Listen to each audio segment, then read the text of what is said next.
Allura fil-programm tagħna hawnhekk f'dawn il-ftit ħinijiet li konna nagħmlu ħafna affarijiet. Waħda minn l-affarijiet li għamilna llum ħadna ritratt bħala kru. Konninna ma nieħdu ritratt, ħadna wieħed veru sabiħ u tellajnieh fuq il-Facebook tagħna biex intom tkunu tistgħu taqtaw ftit kurtità. Taf kemm jgħidu lin-nies, jgħidu li ma dejjem issemmi Stephen, Paul, il-Joe, daw min huma, Melvin, min huma daw. Issa ħataqtaw il-kurtità għax kollha din hemmhekk fir-ritratt ta' fuq Facebook. U l-fotografu tagħna tajjeb ngħidilkom li kien John Xuereb. You are our photographer for the day today. Yeah. How are you, John? Very well, thank you. Great. Today, together, we're speaking about this topic. In Maltese, as I was explaining, we'll say contentitza. But in English, you can say contentment and you can say happiness for the same word in Maltese. Okay. And you were saying that you think they're very different concepts, happiness and contentment. Yeah, I mean, I think that there's a difference between being content and being happy. I mean, truthfully, I think it's probably easier to reach a state of contentment or a state of being satisfied in your circumstances. Happiness is something I think that you can fluctuate in and out of a lot. It's maybe just my own opinion, it's more of an emotional state of being. So, you know, life is not so good right now, you're not so happy. Though you're content with the way things are, you're not all that happy with the overall circumstances. I don't know, but I think contentment is something that a lot of people should foundationally strive for. Because for so many people that I meet, they're always looking for the happiness that's going to come when they achieve something else other than where they are at this moment, which means to me that they're not content in themselves. And today we've become somewhat obsessed with this happiness. We're always looking for happiness and for an immediate happiness. So anything which makes us remotely unhappy right now, I don't know, a bad relationship, maybe trouble on our workplace, we'll think, oh, this is threatening my happiness, so will I have to quit right now? Yeah, we make harsh decisions immediately, yeah. I mean, it's funny that when people kind of, you know, look past where they are at this moment, and I think it's something that we have to consider, you know, how many times I speak to people and they're, you know, they're not happy with their weight or they're not happy in their life or in their relationships, as you said, and they're striving to achieve better. I think it's great to strive to achieve more, but only when you have a state of contentment where you are, because as we are in the here and the now, you know, as I am right now, I could be better, but I'm alive today. It's been a great day for that reason. I took a 50-50 chance and my eyes opened up this morning. And in that respect, I'm content in where I am. So if it ended at this point, or if this is all I could get, I'm good with that. I mean, I'm happy in that respect. And I think that a lot of people do not understand that concept. Yes, but it's very different to what I usually think. That I say, if I'm content somewhere, that means that I will stop looking ahead and I will settle in my comfort zone. Yes. Well, I knew that it was coming because that's what I was going to say in the beginning. There's a danger as well in contentment, because when you reach that status quo, you don't aspire to anything more. So, but I think in this context, if you're content in yourself and say that if this is the best it could be, no matter how much effort I put into it, if this is the best that I could be, will I be happy? And I would say, yes, of course, I love who I am as I am, and so I accept that. Now, in being content, can I further or even, you know, maximize my situation while still being content? And I would say, yes, I can. And so then I would always strive, because I think it's very important that we strive to be the very, very best that we can be, or else there is no point in moving forward. That's true. So, I mean, you know, I don't think that I should stop striving until the day that I really die. But it also avoids a lot of massive disappointments, because if at least we're happy where we are today, well, if we don't manage to get where we want, it doesn't mean that the world has ended and that we're without value now. That's it. I mean, you know, I see this, a lot of children are suffering in this area right now because they're growing up in a culture where they're being compared, you know, whether through media or marketing or by the idols that they look at, they're being compared to something that they're not, or they're comparing themselves to something that they're not. And so they don't ever come out of the gates feeling good.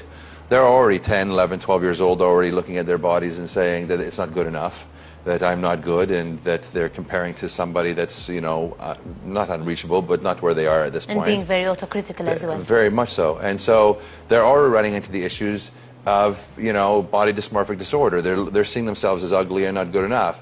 And that's a real sad state, because you know, this is the time to really be enjoying life, because as you know and I know, is once you break through the 20s and such and you start becoming a responsible adult, you have to live for yourself, work for yourself, take care of yourself, and you don't have the same luxuries as you did as a child. And if you're going to spend the time in your childhood worrying about, you know, trying to get somewhere, you burn yourself out to a point where you create a habit of always not being good enough that never seems to end, even when you're in your 60s and 70s. That's true. And it sort of blocks us from moving forward, because we're we've become so obsessed about our defects that when we come to move forward, sort of all we think about is what we cannot do rather than what we can. You know, one time I seen a lady, she was 84 years old, and she had come in to speak to me, and she said that she wanted to lose weight. And I mean, at 84 years old, I was pretty much astounded, you know, at 84 to say those words. You know, and it was quite impressive. Fake eyelashes, lots of rouge on her face, lipstick, you know, and, you know, at one point she had got up to get a glass of water and pulled her shirt down past her bottom, you know, which was pretty much indicative of the fact that, you know, she had been judged in her past, and she was aware of that. And to see an 84-year-old who wanted to lose weight, it's not because at 83 years old she realized that she was overweight and wanted to change that. It was because at 15 years old, when she was overweight and tried to make the changes, she wasn't able to accomplish it. Not at 15, not at 16, and not at 17. She was never content with where she was, and always said that I will be happy when I get here. Now that was 15, and that was in her own tears of a story. And at 84 years old had never arrived. Now, when you look at that, really, it's tragic. And now, it's tragic in the sense that it's 70 years of fighting and fighting oneself. And the things that she gave up, she never wore a bathing suit, never went to the beach, never took a picture with her children for communions or confirmations or anything, would not be in a picture because of her self-loathing. She was not happy. She felt self-conscious. But, I mean, that's to an extreme. I mean, and saying that at 84 years old. At 84. So at 84, still trying and still putting up the facade of being part of the game. You know, and, you know, I mean, it was a great lesson for me. I'm so thankful that I experienced that, because it showed me truly that the path that one goes on at an early age is a path that, unless you do make some right decisions early on, you face that path the rest of your life. And it's a road of suffering if you don't do something. What would you suggest to parents who are following us at the moment and who have children like this, because we all know about children, and we all have children who have become somewhat too concerned about their weight, how they look, whether they look like they're superstars? I think parents do one thing right, and that is when you love your child unconditionally, you always tell your child, you always tell your child, you're beautiful, you're great, be confident, be strong. And that's what parents have to do. You have to encourage and empower and do those things. You try not to get them to be worried about everything and build the cocoon around them so they become fearful of all things. That's one thing that parents will say, well, we already do that. But I think the one thing that parents need to do aside from that is live it themselves. Because children are very intelligent, to the point that they don't really listen to what you say anymore. They do what you do. So when you speak one thing and you say one thing, they hear that, but they go, but you don't do it. I see what you do. You don't eat right. You're crying when you can't fit into a pair of jeans. You look at yourself and go, oh, and that's what children ultimately emulate. Yes. They're very intuitive, and they'll take that information. Very much, yeah. And follow by example. And so I think that as parents, to be responsible in bringing up their children in the most confident way and teaching them to be content, the parent themselves has to be able to lead by example and be content themselves. And sometimes, obviously, the parents will give the example on what it means to be an adult.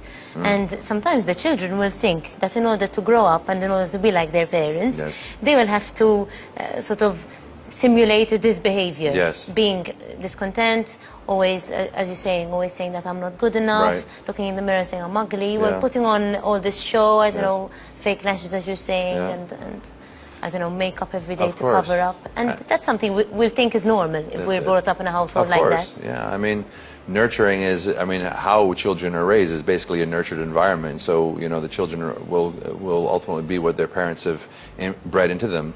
The thing about that, of course, is that children don't have the mindset that adults do. So even though we've kind of gone through things, we understand why we're doing what we're doing. As a child, you don't understand it. So you see it, that's it. It just becomes law. It becomes the way it is. And so many times, then that 19-year-old who steps out into the world on their own is now lost, completely lost, because they don't really have a sense of self, because they haven't been able to experience it for themselves. it's important that not just children, adults, all people, I think we're very blessed. We're very blessed. We live in a culture, there's no war, there's no famine, there's no real serious issues. You know, we have the freedom to choose. You know, we have the power to make what we want to make happen. We can do that every single day by looking in the mirror and saying that we're going to do something. I think it's important that we understand that we should be thankful for where we are.